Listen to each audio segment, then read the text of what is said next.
Legenda Melin Kundang, kisah anak durhaka, cerita rakyat Minangkabau. Dahulu kala, di sebuah desa kecil di pesisir Sumatera, hiduplah seorang pemuda bernama Melin Kundang. Ia adalah anak tunggal yang tinggal bersama ibunya yang sudah tua. Mereka hidup dalam kesederhanaan, dan ibunya sangat menyayangi Melin. Namun, Melin Kundang punya impian besar. Ia ingin merantau, mengadu nasib ke negeri seberang. Suatu hari, sebuah kapal dagang besar singgah di pelabuhan. Melin pun berpamitan pada ibunya. Melin Kundang berkata, "Ibu, izinkan aku pergi merantau. Aku ingin mencari kehidupan yang lebih baik. Aku janji akan kembali membawa kekayaan untuk kita." Ibu Melin menjawab dengan suara penuh kasih sayang dan khawatir, "Nak, ibu hanya punya kamu.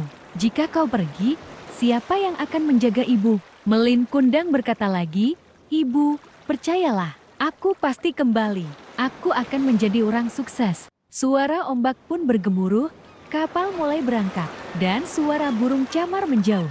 Waktu berlalu, bertahun-tahun lamanya, Melin tak pernah pulang. Hingga suatu hari, sebuah kapal megah berlabuh di desa itu. Orang-orang terkejut, ternyata di atas kapal ada seorang pria kaya raya, Melin Kundang. Namun, ia tidak sendiri. Ia bersama seorang wanita cantik, istrinya. Sang ibu yang mendengar kabar itu bergegas ke pelabuhan. Dengan penuh haru, ia menghampiri Melin. Ibu Melin berkata, dengan suara lirih dan penuh rindu, "Melin, nak, ini ibu, kau benar-benar telah pulang."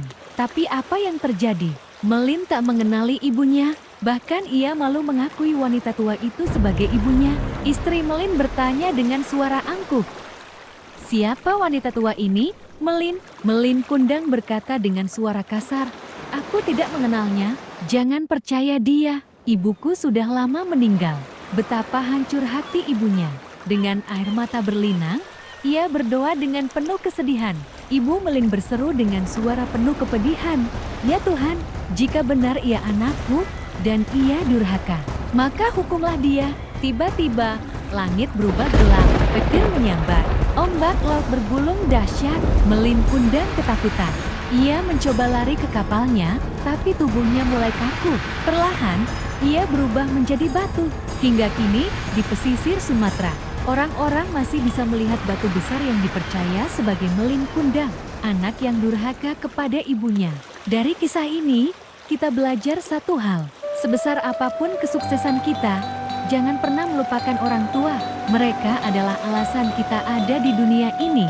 Menegangkan bukan kisahnya? Kalau kalian suka dengan kisah legenda seperti ini, jangan lupa klik subscribe, like, dan share video ini ya.